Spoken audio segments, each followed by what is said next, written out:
Entonces, la actividad del hombre más semejante, análoga a la actividad de Dios, es decir, la análoga más próxima del hombre es la actividad de la inteligencia que define, sino la actividad manual.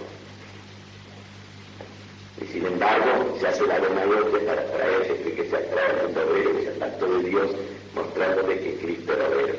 Cristo fue obrero cuando no estaba en la misión, no sé si me explico. Cuando estaba en la vida, la norma, el común de un hijo, lógicamente estaba en el ambiente de su padre. El padre era carpintero y iba a ayudar al padre carpintero, como ocurrió en todo lo que. Pero eso hace a la misión salvífica. No. Eso no tiene nada que ver con la vida pública de Cristo. Cuando Cristo entra en la vida pública ya deja las artesanías, no se puede estar perdiendo el tiempo en eso. Está en la tarea de los discípulos, no los manda a trabajar, los manda. Entonces, ¿qué era esa hora?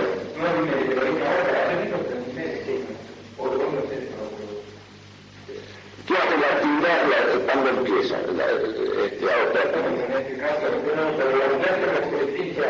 No, porque ya aprovecharía cuando termine esto para ir a darme un baño con el sistema que es el que me da.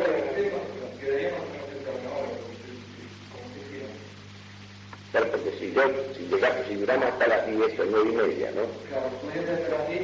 Entonces ya de 10 quedaríamos libres hasta la misa. Bueno, entonces vamos a seguir. Bueno, de esta manera el género, noción genérica, significa indeterminadamente no solo la materia, sino todo lo contenido en la especie. Paralelamente, la diferencia no significa tan solo la forma, sino también todo lo contenido en la especie. Y aún la definición expresa el compuesto y también las especies se ven de distinta manera. El género significa todo el compuesto, señalando explícitamente lo material de esa realidad, sin indicar explícitamente la forma propia. Cuando yo digo el hombre es animal, yo estoy atribuyéndole el categorema género. Y ese categorema señala explícitamente lo material nada más, no se explica, lo material de hombre. Porque el género no se identifica con la materia, pero deriva de la materia. ¿Por qué deriva de la materia? Porque es indeterminado, o menos determinado que la especie. El género significa todo el compuesto, señalando explícitamente lo material de esa realidad, sin indicar explícitamente la forma propia. Cuando yo digo el hombre es animal, explícitamente animal significa lo material del hombre, pero no explicita lo formal del hombre, que es racional. Entonces, el género significa todo el compuesto señalando explícitamente lo material de esa realidad, sin indicar explícitamente la forma propia. El género toma su origen de la materia, aunque no se identifica con ella. Esto es fundamental. El género se origina en la materia, pero no se identifica con ella. Porque esto es muy importante por lo siguiente, porque observen ustedes que en el orden de los seres, todo lo que es forma constitutiva de un ser inferior se constituye en materia de una forma superior de ser. Porque el concepto de materia es también analógico. Materia, cuando yo lo entiendo en el sentido de causa material es aquello de que está hecho una cosa. Materia es esa materia primera, indeterminada, que no es nada por sí misma, pero que puede llegar a ser, por información, todas las cosas del orden material. Materia es, en la jerarquía de los seres, digamos así, esa determinación propia de un orden inferior que cuando se integra a otro superior aparece como materia de esa forma superior de ser. Por ejemplo, lo animal en el hombre es materia de la forma de ser inteligente, racional y libre, etcétera, etcétera. De manera que el concepto de materia no significa en todos los casos la materia bruta, no es un Cristo, no. La materia en el hombre es el animal. Lo genérico del hombre procede de la materia. Dice, lo cual pone de manifiesto que se llama cuerpo porque incluye un elemento que permite señalar en él tres dimensiones. Tal elemento o perfección es respecto a otra ulterior como una materia respecto a su forma.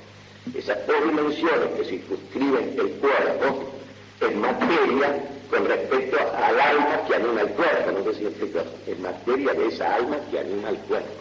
Y el cuerpo animado ya no se circunscribe a las dimensiones, no sé si me explico, ya no está simplemente seguro, sino que está determinado por esa forma superior de ser que se ha actualizado, digamos así, en él. Y si inversamente la diferencia es una determinación original en la forma, sin que la noción formal de diferencia incluya formal y explícitamente una determinada materia, como se comprueba en la noción animal, es decir, aquello que tiene alma, donde no se determina si la entidad del sujeto es cuerpo u otra cosa. No está incluida en esa especie de animado, en esa diferencia que es la animación, no está incluida el sujeto, no está incluido el sujeto que es la animal. Dice, con la misma Avicena afirma que el género no es sobreentendido como parte esencial constitutiva de la diferencia, sino situado fuera de la noción constitutiva de su esencia o utilidad. De la misma manera que el sujeto pasivo de una acción no integra esencialmente la noción de la recepción pasiva de la misma.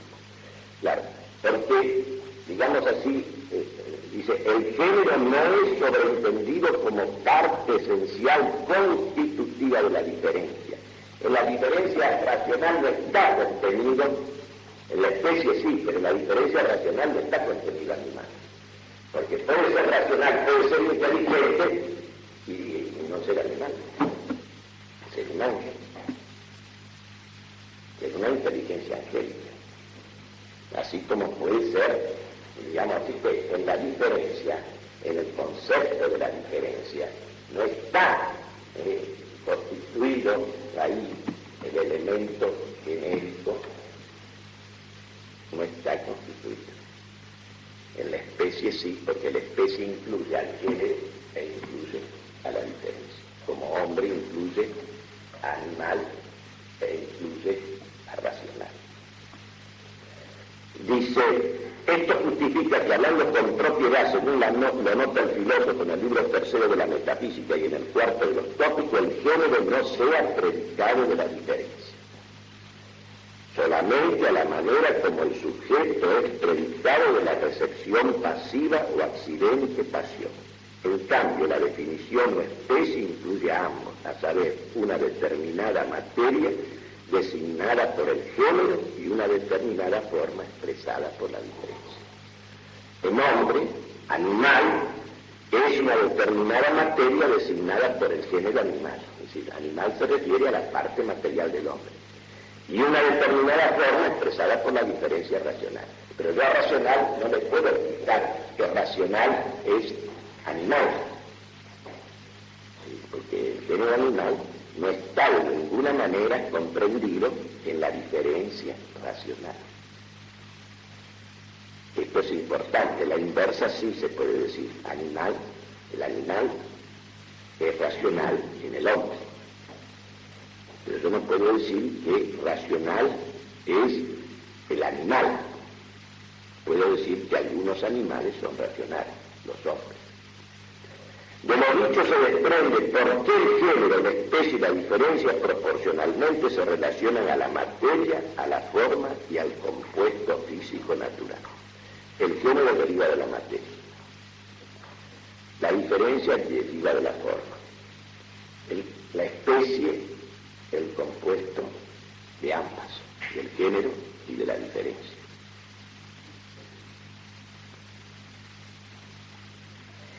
A pesar de no identificarse con ella, pues ni el género es la materia, sino derivado de ella, pero con significación implícita de todo el compuesto.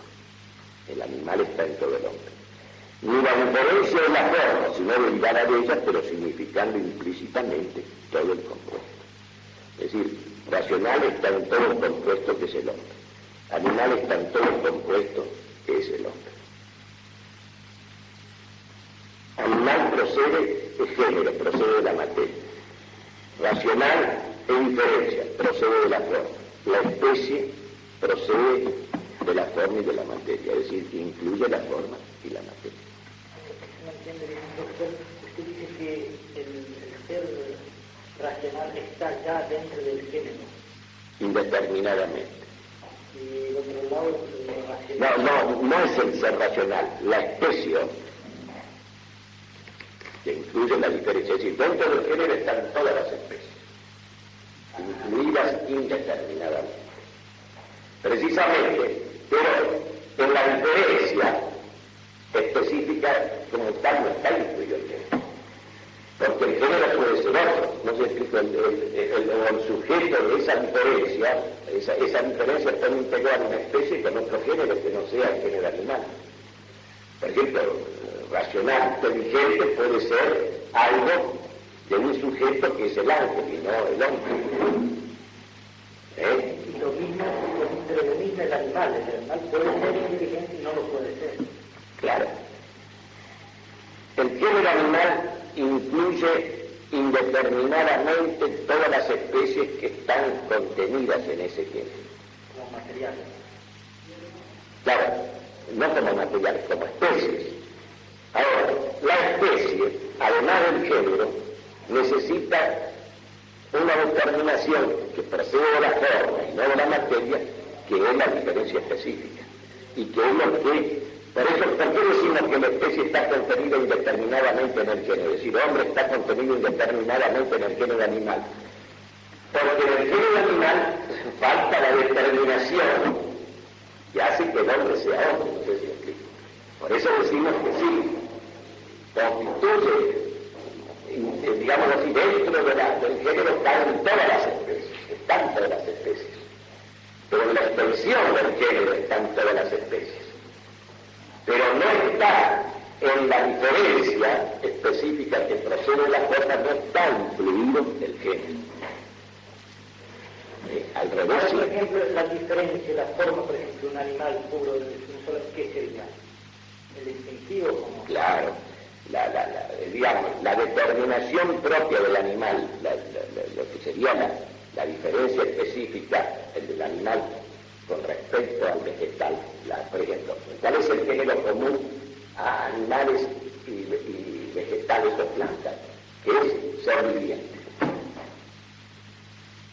Esa es la materia, eso deriva de la materia, eso viene a ser como la materia de todo ser vivo.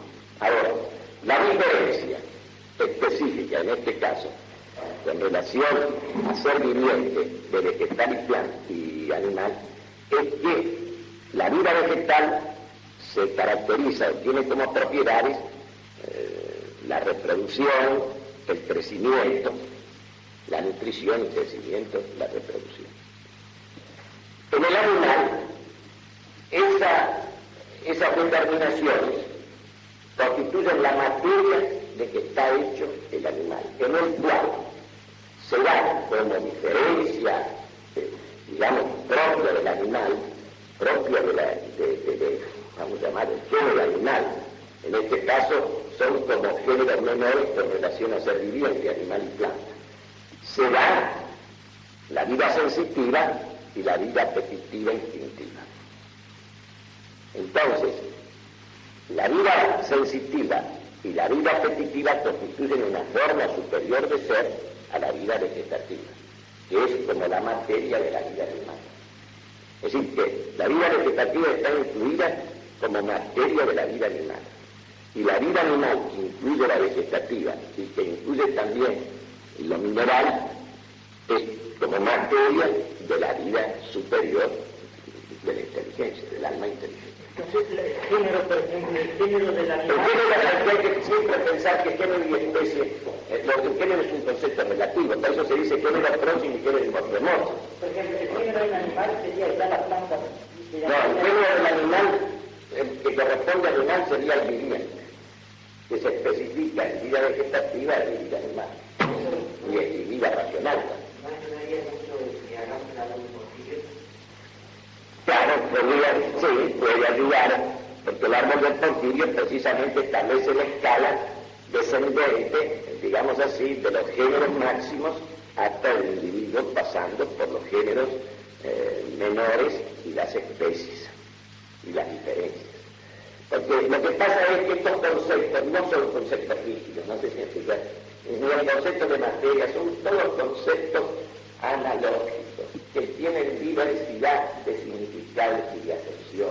Nunca se pueden tomar como absolutos, porque es cierto, animal es género con respecto a hombres, con respecto a caballos, etcétera, pero con respecto a viviente, animal, ya viene a ser, digamos así, un género menor o una especie. ¿Por qué una especie? Porque incluye ese género más amplio que es viviente y la diferencia vegetativa o sensitiva que corresponde a la especie.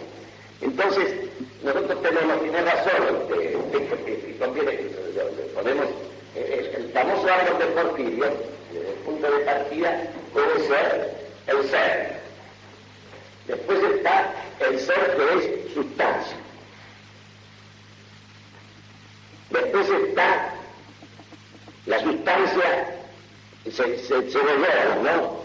Sustancia inanimada, la sustancia que es cuerpo, primero cuerpo. Cuerpo animado o viviente y cuerpo inerte o inanimado. Más abajo, cuerpo viviente vegetal, o viviente vegetal y viviente animal. Es decir, viviente vegetal primero, viviente animal después, viviente racional después. O sea, hombre, y finalmente individuo. Entonces es individuo, hombre, animal, viviente, el ser viviente. Porque ser viviente, ser corpóreo, sustancia, finalmente ser. Y te va bajando de géneros máximos a géneros remotos, a géneros próximos, ¿a base de qué? De que se van agregando determinaciones, diferencias específicas. Dijeron, por ejemplo, en vez de decir vegetal, decíamos sensitivo. Claro, se puede decir, no, es decir, sensitivo para animal, ¿no? Para viviente sensitivo. Animal, y vegetal y sensitivo. Claro, porque el vegetal viviente solamente. No, es una redundancia, porque si es nada más que viviente se refiere al viviente vegetal, que es el viviente mínimo. Entonces después de viviente viene viviente sensitivo, es decir, o sea sensitivo, que corresponde a animal. Después de animal viene hombre,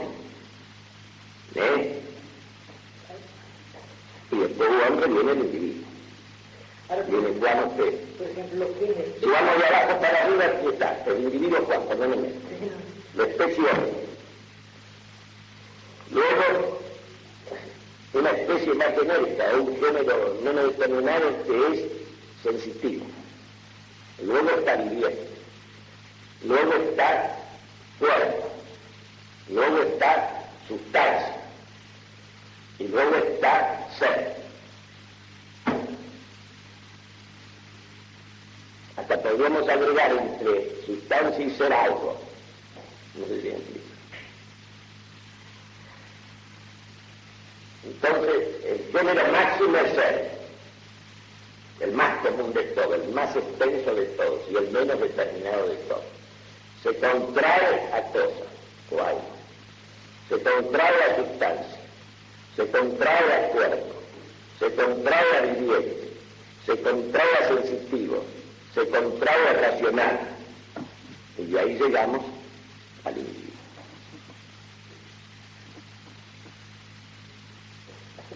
Esa es una escala, ese es el famoso árbol de Corti. Así que en relación de una cosa, la especie ya no se genera. Claro.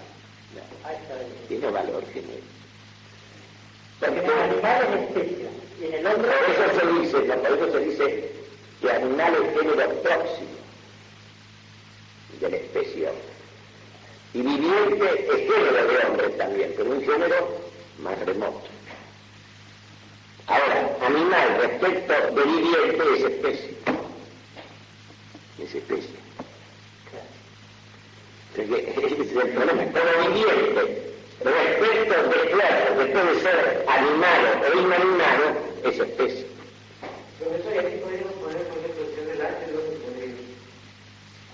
Si pondríamos el ángel, no se olviden que el ángel no lo pensamos simplemente por vía indirecta.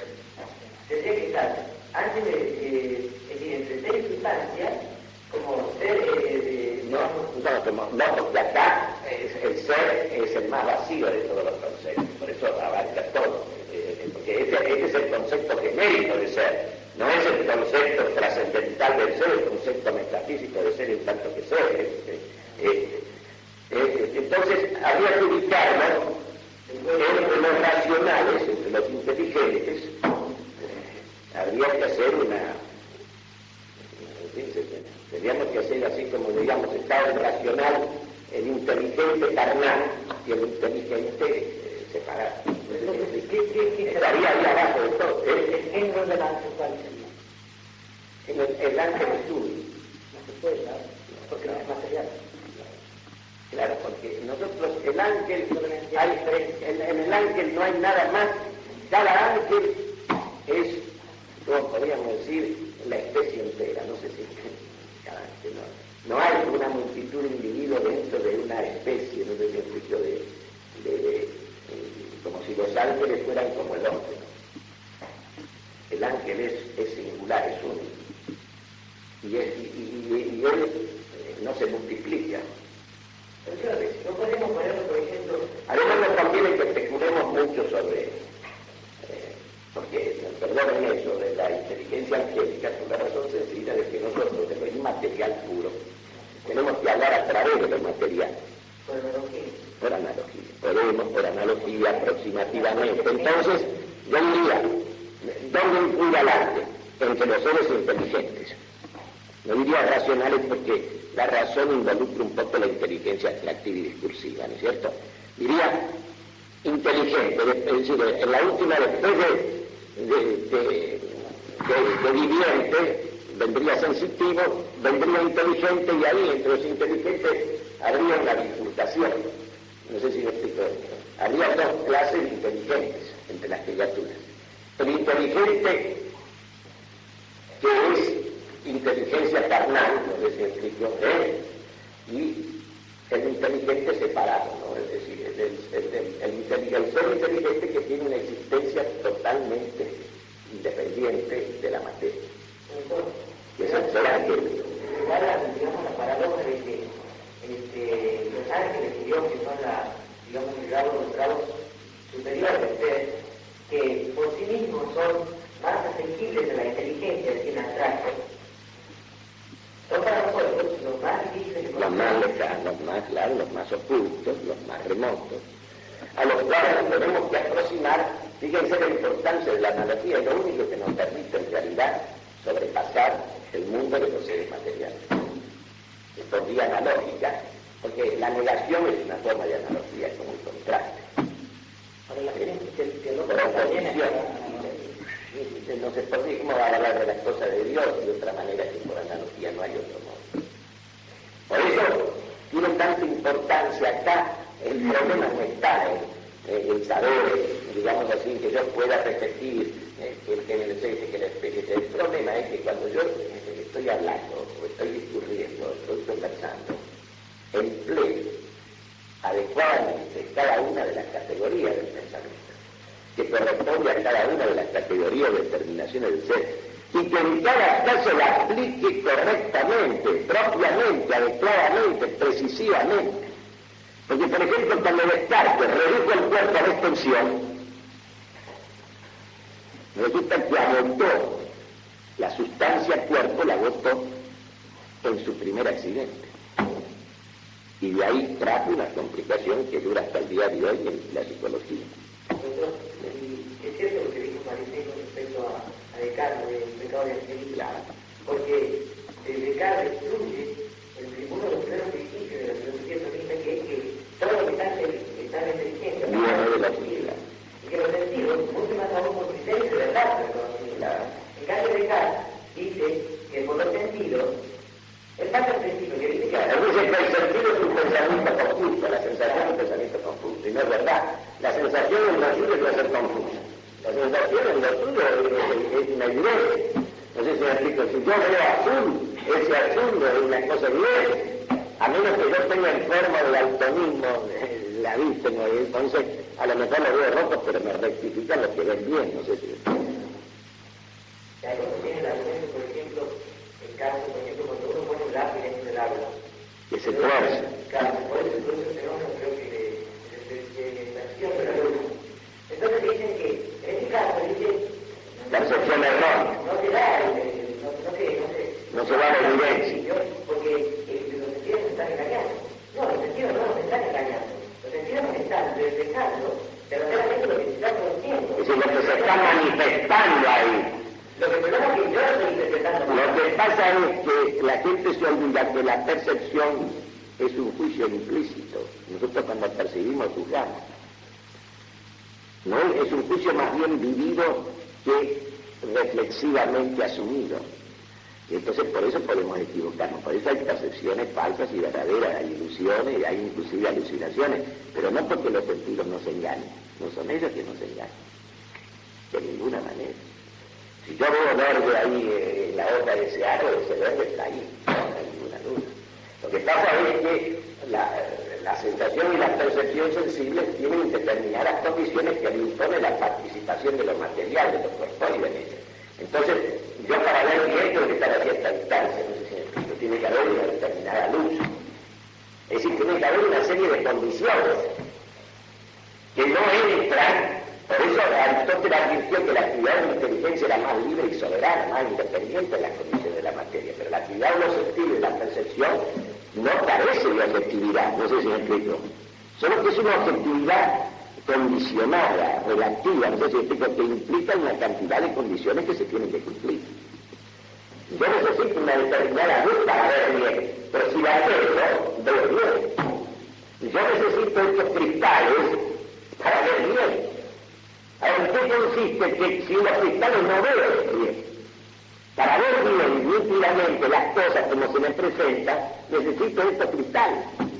Entonces, si yo sin los cristales veo mal, no es porque los sentidos me engañen, no sé si me explico, es porque tengo alterado el órgano sensorial. Y entonces no puedo de ninguna manera ver como se dice. Todavía estábamos... Justo que las tenga, no es ninguna, no es ninguna falta esa, ¿no? Bueno, entonces, a pesar de que el género significa indeterminadamente toda la esencia de la especie, no se desprende que sea una misma la esencia de las diversas especies cuyo género es común. Porque la unidad del género proviene de su propia indeterminación e indiferencia de significación.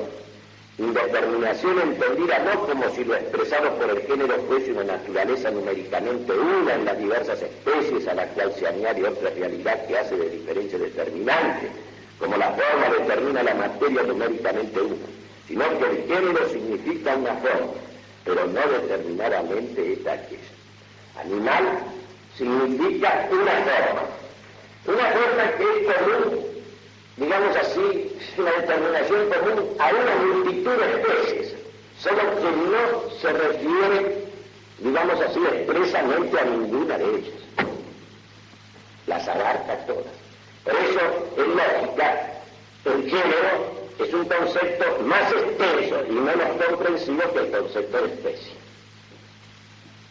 En su extensión abarca todas las especies, pero no nombra o no significa explícitamente a ninguna de ellas. Entonces, el género significa una forma, pero no determinadamente esta o aquella. Eso expresa precisamente la diferencia. Es justamente la misma forma significar indeterminadamente en el género. En el género, la especie está significada indeterminadamente. En la especie, el género determinado por la diferencia específica constituye propiamente la especie, que encierra, digamos, a todos los elementos constitutivos esenciales de un determinado ser.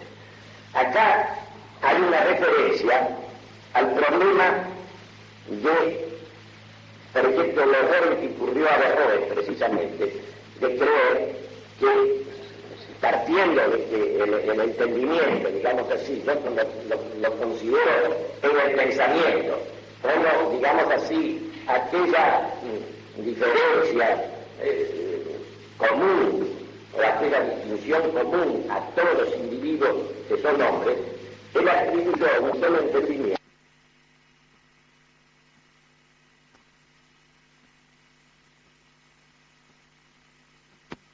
La primera, unidad por remoción intencional de toda forma.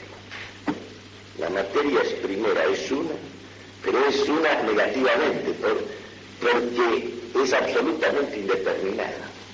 Por eso se llama prima. Es decir, llegamos nosotros, porque la materia prima no existe como tal, no puede existir.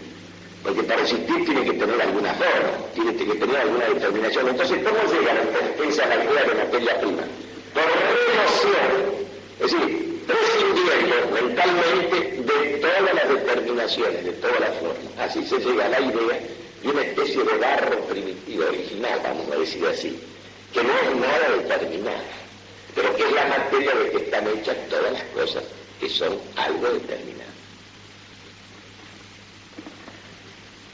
Entonces, fíjense que la materia primera es una, tiene unidad por remoción, pero remoción intencional, remoción que hace el pensamiento de toda forma.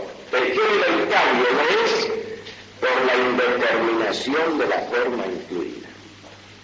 La materia es una por remoción de todas las formas que obra la inteligencia, la materia primera. En cambio, el género es uno por la indeterminación de la forma incluida.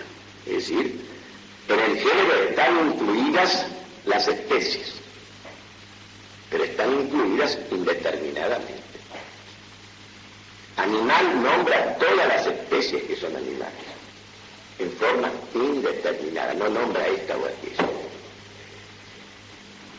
Añadida la diferencia, con lo cual desaparece la indeterminación del género, que causa la unidad común del género, quedan constituidas las especies diversas.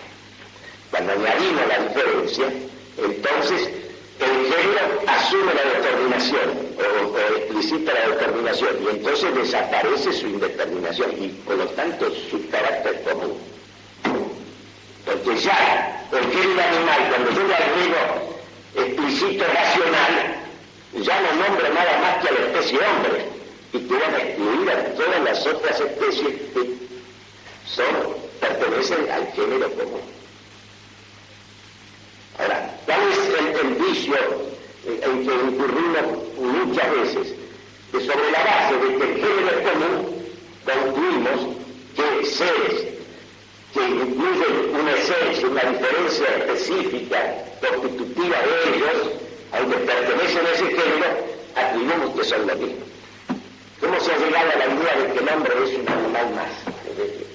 Sobre la base de hacer de ese categorema género común, ¿me explico?, al hombre y a todas las demás especies animales, hacerlo, es decir, muy bien, el hombre es animal, la hormiga es animal, la abeja es animal, el caballo es animal, luego el hombre, la abeja, el hombre, el caballo, la rana y la hormiga son animales, son el mismo animal. género común animal.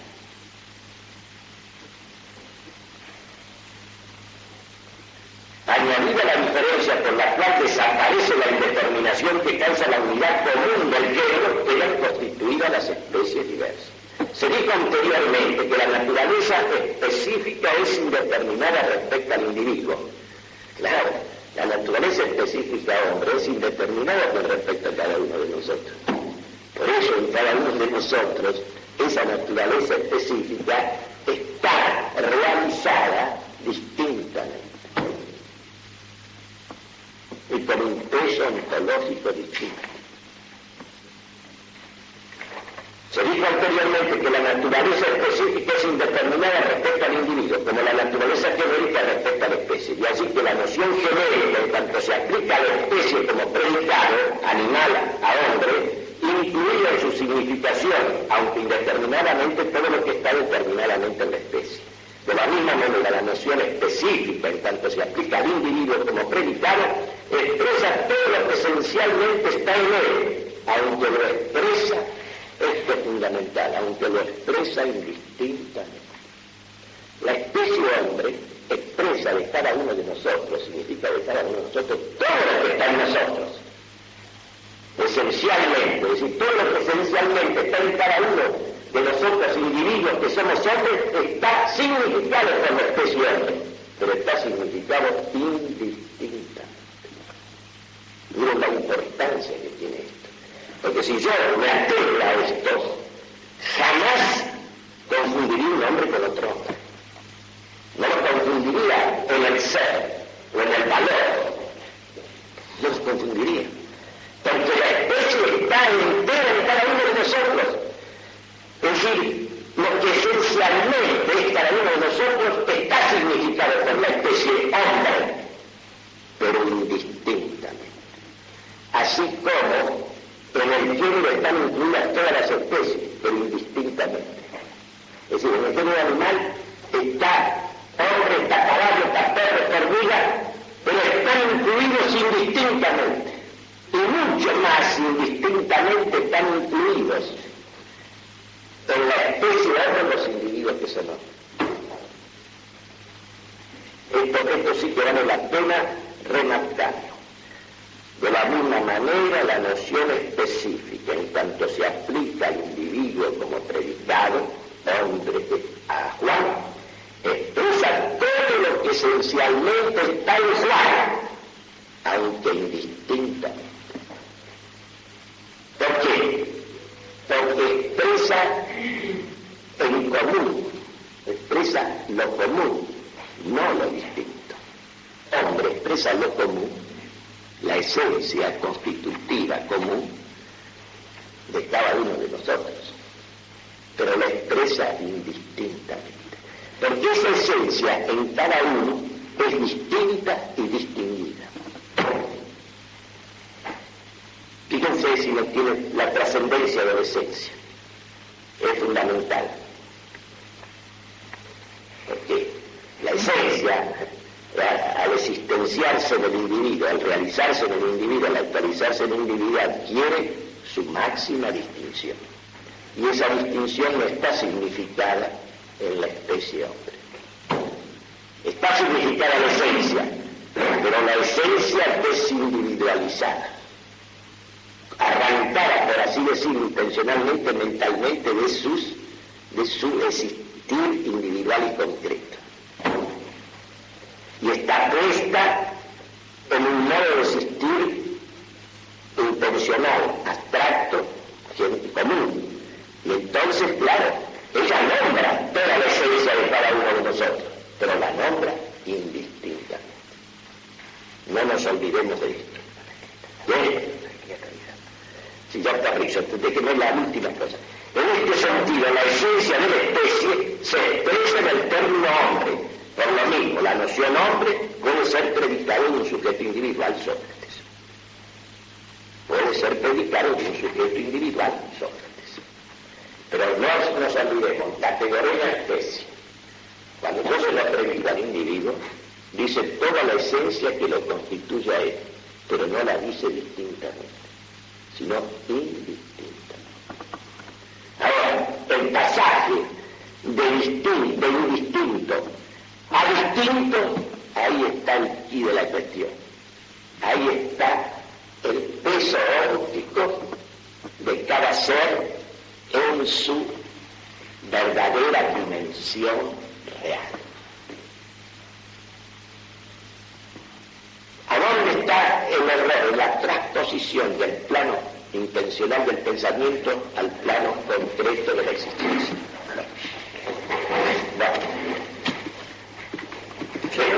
¿Se puede saber? Sí. ¿Se puede decir que la materia es el principio de individualización y la forma es el principio de personalización? Está muy bien, claro, porque en el hombre, el caso del hombre es el que hay que señalar para eso. En el hombre hay una doble individualidad, individuación. Está el hombre exterior con su individuación material corpórea y está el hombre interior con su individualidad personal, que es obra de la forma, es obra del alma inteligente y capaz de querer, es obra del espíritu. Me he olvidado que sí. Sí. Entonces, pero es el mismo hombre, perdóname, es la misma persona. Luego por esto, profesor, ¿cómo entonces se refuta la distinción que hace Maritain de individuo y persona que tanto daño ha hecho, sobre todo en el aspecto político-social? Claro, porque él excluye la individualidad de la vida social, de la vida política. Y él pone la persona en la trascendencia de todo lo temporal, social y político. Cuando la individualidad, la personalidad del hombre, que es el hombre visto interiormente, es decir, el individuo humano visto por dentro, para que él se realice como persona, es a través de esos medios necesarios que son los medios sociales, las instituciones sociales humanas y divinas, a través de las cuales, por medio de las cuales, y de las cuales el hombre necesita para desplegar su individualidad interior, o sea, su personalidad. El hombre necesita de la familia, necesita de la propiedad, necesita de la profesión, necesita de la escuela, necesita de la universidad, necesita del Estado, necesita de la iglesia. Todos esos son medios necesarios para que el hombre pueda realizarse como persona. En cambio, él hace una separación falsa, digamos así, en lo que sería el plano temporal, puramente temporal de la vida humana, allí se le adjudica al individuo, y el plano personal a la trascendencia, como si la vida personal y trascendente del hombre no se desplegara, no se desarrollara a través de las instituciones sociales, como si la persona pudiera, digamos así, tener una relación absolutamente autónoma, como él pretende, incluso con Dios. Para mí, la gravedad del error de él es pretender que la persona humana yo la puedo separar concreta, existencialmente, en la realidad de la vida, la puedo separar de las instituciones en que se desenvuelve la vida humana. Y esas instituciones anulan todo pluralismo, padre, para un cristiano y para quien respeta el orden natural. Porque, ¿cuál es la razón de ser de la familia? Este es otro pensamiento que a mí me ha gustado desarrollar. ¿Cuál es la verdadera razón de ser? Hablo en el orden natural mismo. Porque uno dice, sí, es tener los hijos, criar los hijos, educar los hijos. Pero nos olvidamos de una cosa principal, que la familia es el lugar natural, insustituible, del cuidado de la persona singularísima de cada uno de nosotros. Porque si no te la cuidan tus padres, no te explico, ¿quién te la va a cuidar?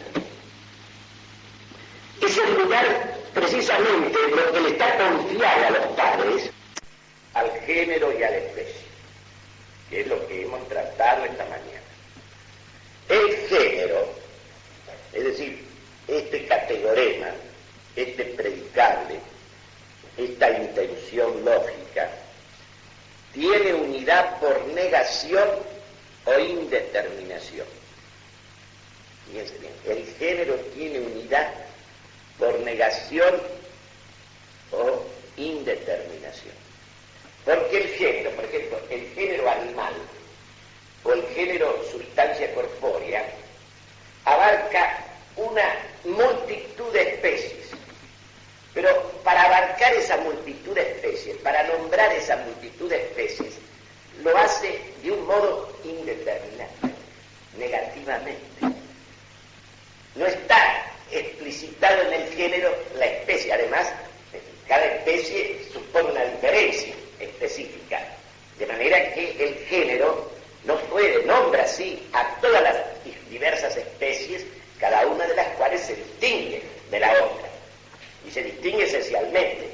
Pero para poder comprenderlas a todas, nombrarlas a todas, lo hace de un modo, en base, tiene una unidad. El género es una unidad, animal es una unidad de ser, pero es una unidad negativa, porque es por remoción de las diferencias, o porque hace, digamos, referencia a lo que comprende, que son las especies, de un modo indeterminado. Esto es sumamente importante recordar siempre. El género, cuando hablamos por los géneros, es hablar en común. Es un hablar indeterminado. Inclusive de las esencias. Porque el género es parte de la esencia, elemento constitutivo de la esencia, pero es el elemento común. Y como decía Platón, cuando vamos buscando el concepto de una cosa, la definición de una cosa, lo que perseguimos es la última diferencia. Hasta que no llegamos a la última diferencia, que es esa diferencia específica en el plano de la mente, nosotros no estamos plenamente en la esencia. Es decir, la intención lógica no se dirige, digamos, en una forma nítida y plena al núcleo inteligible, a la esencia de una cosa, sino que refiere en su significado un elemento que tiene un alcance de determinación común a muchas especies que están abarcadas en la extensión del género, pero indeterminadamente. En una palabra, es una unidad por pobreza, por empobrecimiento de ser. Porque así es la intención lógica, ¿no?, en el género. Entonces, el género tiene unidad por negación o indeterminación, porque no determina todas las cosas que en él se implican. En el género animal no se determinan todas las especies, hombre, caballo, etcétera, que están implicadas en él.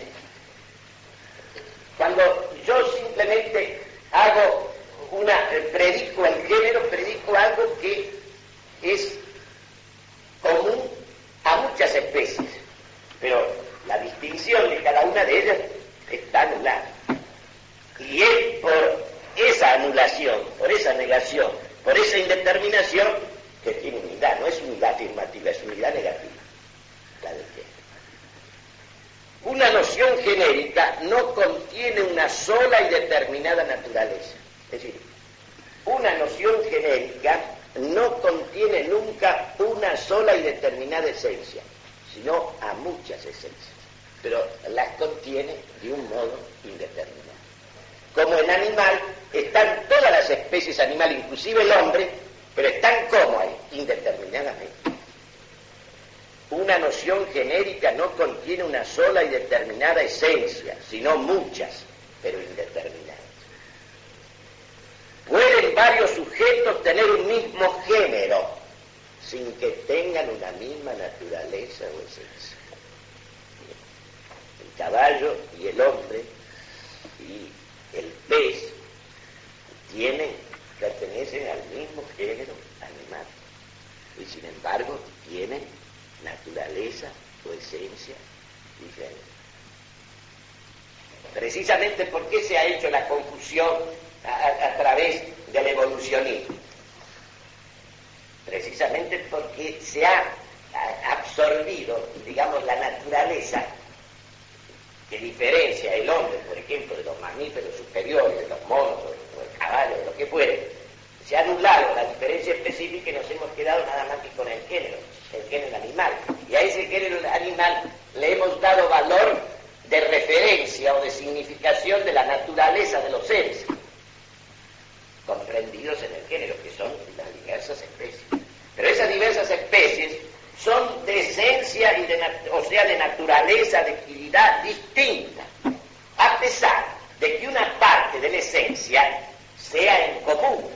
Es como pasa con el vino y el agua. Es como decía un alumno mío, tenía un lema en la Universidad de La Plata, un lema maravilloso, que yo lo utilizo en la psicología: la verdad como el vino sin agua.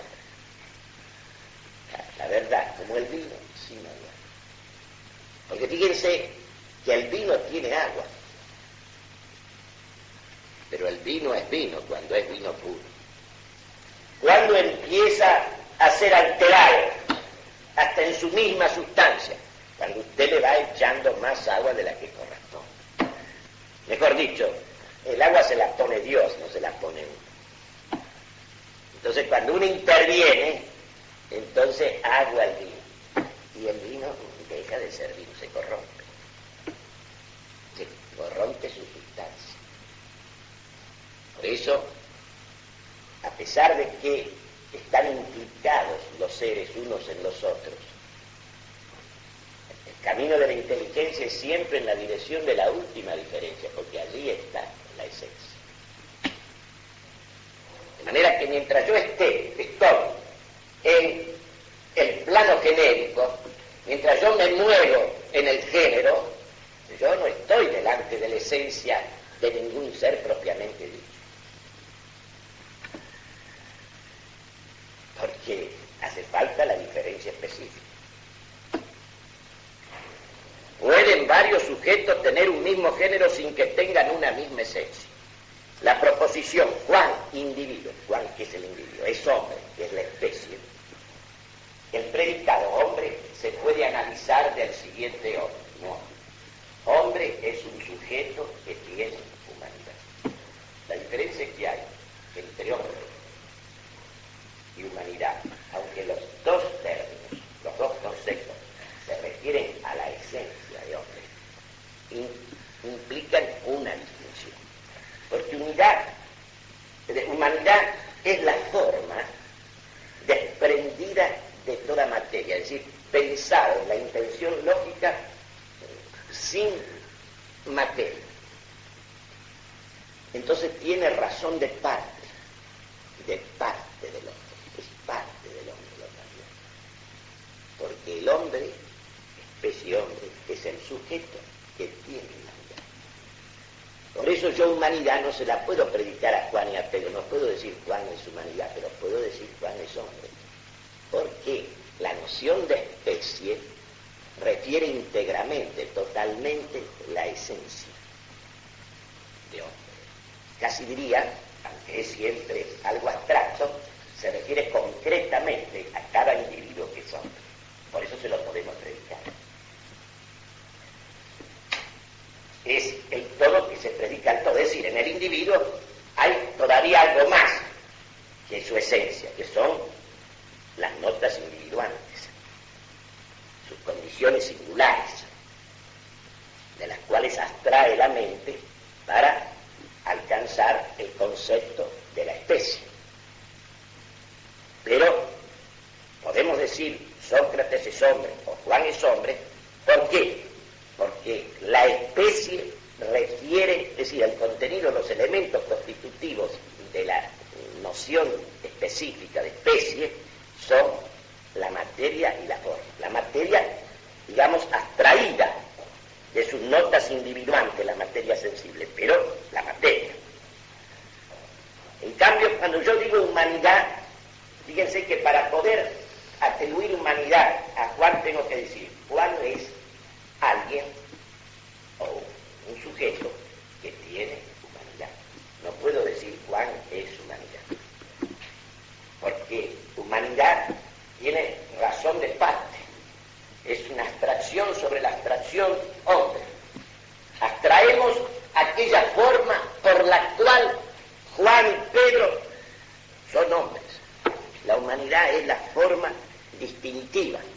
pero es la forma sin la materia. Y la esencia constitutiva de Juan, que la inteligencia extrae en la noción de especie, incluye la materia y la forma. Entonces, hombre que es igual, hombre, es decir, la especie hombre, la noción de especie hombre, el categorema hombre, es igual a sujeto más, es decir, sujeto que posee humanidad. El término hombre significa todo lo que esencialmente hay en el individuo. El término hombre, la noción específica, la intención lógica que nosotros manifestamos en el concepto de hombre, contiene intencionalmente todo lo que está contenido en la esencia de cada uno de los individuos que son hombres.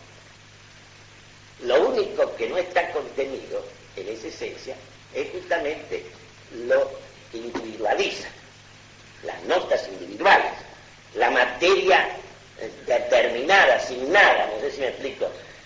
En el concepto de hombre está comprendido el cuerpo en el sentido de la carne y los huesos, pero no estas carnes y estos huesos, que son los de cada individuo que son. Pero está, digamos así, mentado, está referido, está significado, por eso decimos intencionalidad lógica, está significada toda la esencia constitutiva de cada individuo que son. Por eso se puede aplicar al individuo. Ahora, si nosotros reducimos la especie al individuo, tenemos que agregarle a la especie que contiene toda la esencia del individuo las notas individuales. Que esas son del individuo y que precisamente la inteligencia tiene que abstraer, tiene que dejarlas de lado, pues como marginarlas, para actualizar ese núcleo inteligible que está contenido virtualmente en el individuo, que es su esencia. Entonces, por eso el predicado hombre, esencia de la especie, como un todo que corresponde al individuo. Y por eso se puede decir de él. Humanidad, en cambio, es la forma abstracta de ese concreto hombre. Porque en la especie está la referencia a la totalidad de la esencia. En cambio, en humanidad es una abstracción hecha sobre el contenido de la especie, como una segunda abstracción, que separa la forma de la materia. Y se queda simplemente con lo que es la forma constitutiva de la esencia de cada hombre. Pero prescinde del sujeto que la sustenta. Entonces, humanidad, el concepto de humanidad es parte, en la misma forma que ser parte, que son parte de la especie, la forma y la diferencia. Hombre es igual a sujeto más humanidad. Hombre es igual a sujeto más humanidad. Sujeto que tiene humanidad, que posee humanidad.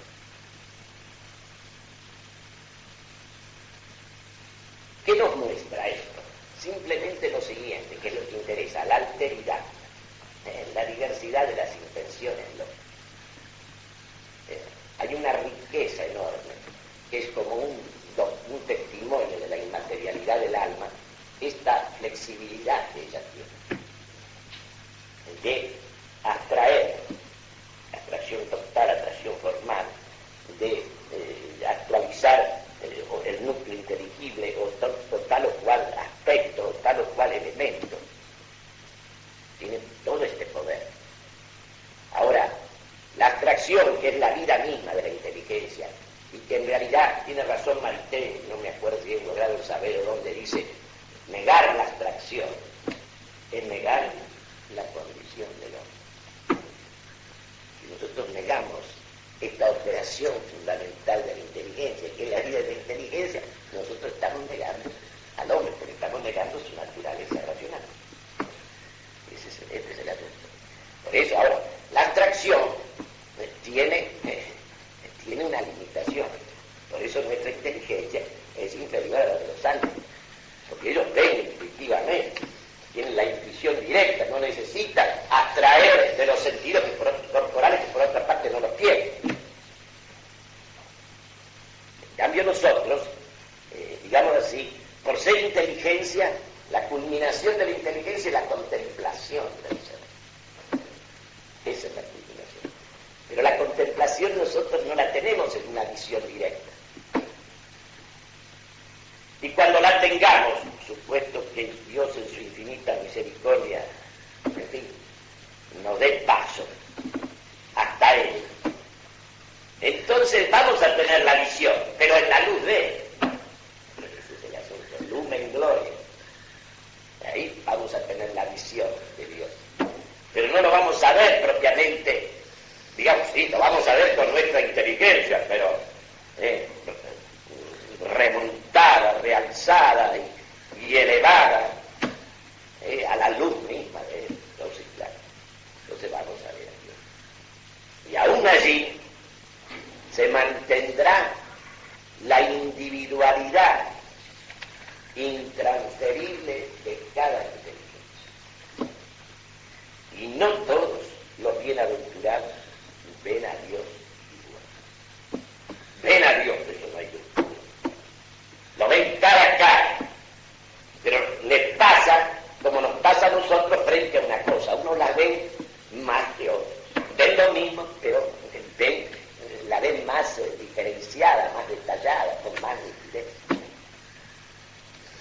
Porque hasta ahí llega la distinción. Jamás la igualdad. La igualdad es como es satánica, una cosa infernal. Sobre todo esa igualdad abstracta, niveladora. Por eso tenía razón Benz. La sotana es la distinción en medio del mundo del estado religioso, del que está consagrado a Dios. Es una cosa, me parece tan lógico, tan coherente. Es así. Nosotros debemos buscar no lo que nos confunde con los demás, sino lo que nos distingue. No para hacernos los importantes, ni darnos tono, ni corte, no. Para ser cada uno el que es. Y serlo acabadamente. Porque el hombre que hace bien las cosas cotidianas, las hace lo mejor que puede, ya está en la dimensión de la grandeza. ¿Es evidente?